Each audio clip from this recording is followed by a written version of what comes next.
ಎಲ್ರಿಗೂ ನಮಸ್ಕಾರ. ಶ್ರಾವಣಿ ಲತಾ ಅಡುಗೆ ಮನೆಗೆ ಸ್ವಾಗತ. ಇವತ್ತಿನ ವಿಡಿಯೋದಲ್ಲಿ ರಾಜಗಿರಿ ಸೊಪ್ಪಿನ ಪಲ್ಯ ಮಾಡ್ಕೊಳ್ಳೋಣ. ಇದಂತೂ ಕಣ್ಣಿಗೆ ತುಂಬಾನೇ ಒಳ್ಳೆಯದು. ಇದನ್ನು ನಾನು ಜೋಳದ ರೊಟ್ಟಿಗೆ ಸರ್ವ್ ಮಾಡ್ಕೊತಾ ಇದ್ದೀನಿ. ಇದು ಹೇಗೆ ಮಾಡೋದು, ಇದಕ್ಕೆ ಏನೇನು ಬೇಕು ಅಂತ ನೋಡೋಣ ಬನ್ನಿ. ಇದು ರಾಜಗಿರಿ ಸೊಪ್ಪು ಅಂತಾರೆ. ಇದು ಒಂದು ಕಟ್ಟು ತಗೊಂಡಿದ್ದೀನಿ. ನಾನು ಒಂದು ಕಟ್ಟು ತಗೊಂಡು ಸಣ್ಣದಾಗಿ ಹೆಚ್ಚಿಟ್ಕೊಂಡಿದ್ದೀನಿ.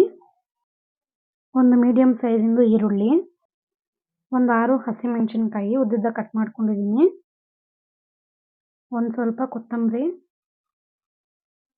ಕರಿಬೇವು, ರುಚಿಗೆ ತಕ್ಕಷ್ಟು ಉಪ್ಪು, ಒಂದು ಚಿಟಿಕೆ ಅರಿಶಿನ, ಮೀಡಿಯಂ ಸೈಜಿಂದು ಒಂದು ಟೊಮೆಟೊ, ಸಾಸಿವೆ ಮತ್ತು ಜೀರಿಗೆ, ಒಗ್ಗರಣೆಗೆ ಎಣ್ಣೆ. ಸ್ಟವ್ ಮೇಲೆ ಬಾಣಲಿ ಇಟ್ಟು ಬಾಣಲಿ ಬಿಸಿ ಆದಮೇಲೆ ಎಣ್ಣೆ ಹಾಕೊಳ್ಳೋಣ.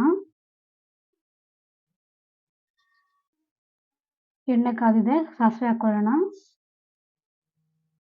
ಜೀರಿಗೆ, ಕರಿಬೇವು, ಹಸಿಮೆಣಸಿನ್ಕಾಯಿ ಹಾಕೊಂಡು ಒಂದು 2 ಸೆಕೆಂಡು ಫ್ರೈ ಮಾಡ್ಕೊಳ್ಳಿ ಇದನ್ನು. ಇವಾಗ ಈರುಳ್ಳಿ ಹಾಕೊಳ್ಳಿ. ಈರುಳ್ಳಿ ಟ್ರಾನ್ಸ್ಪರೆಂಟ್ ಆಗೋವರೆಗೂ ಇದನ್ನು ಫ್ರೈ ಮಾಡ್ಕೊಳ್ಳಿ. ಈರುಳ್ಳಿ ಟ್ರಾನ್ಸ್ಪರೆಂಟ್ ಆಗಿದೆ. ಇವಾಗ ಇದಕ್ಕೆ ಟೊಮೊಟೊ ಹಾಕೊಳ್ಳೋಣ. ಟೊಮೆಟೊ ಮೆತ್ತಗಾಗೋವರೆಗೂ ಇದನ್ನು ಫ್ರೈ ಮಾಡ್ಕೊಳ್ಳಿ. ನೋಡಿ, ಟೊಮೆಟೊ ಮೆತ್ತಗಾಗಿದೆ. ಇವಾಗ ಇದಕ್ಕೆ ಅರಿಶಿನ ಹಾಕೊಳ್ಳೋಣ, ಒಂದು ಚಿಟಿಕೆ. ಹಾಗೆ ಇದಕ್ಕೆ ಇವಾಗಲೇ ಉಪ್ಪು ಹಾಕೊಂಡ್ಬಿಡೋಣ. ಎರಡನ್ನೂ ಮಿಕ್ಸ್ ಮಾಡ್ಕೊಳ್ಳಿ. ಇವಾಗ ಕಟ್ ಮಾಡಿ ಇಟ್ಕೊಂಡಿರೋ ಸೊಪ್ಪನ್ನ ಹಾಕೊಳ್ಳೋಣ. ಇದನ್ನ ಮಿಕ್ಸ್ ಮಾಡಿಕೊಂಡು ಒಂದು 15 ನಿಮಿಷ ಲಿಡ್ ಕ್ಲೋಸ್ ಮಾಡಿ ಸಣ್ಣ ಉರಿಲೇ ಬೇಯಿಸ್ಕೊಳ್ಳಿ. ಅವಾಗವಾಗ ಮಿಕ್ಸ್ ಮಾಡ್ಕೊತಾ ಇರಿ, ಇಲ್ಲಾಂದ್ರೆ ತಳ ಹತ್ತುತ್ತೆ. ನೋಡಿ, ಇವಾಗ ಇದು ರೆಡಿ ಆಗಿದೆ. ಇದಕ್ಕೆ ನಾವು ಕೊತ್ತಂಬರಿ ಸೊಪ್ಪು ಹಾಕೊಳ್ಳೋಣ.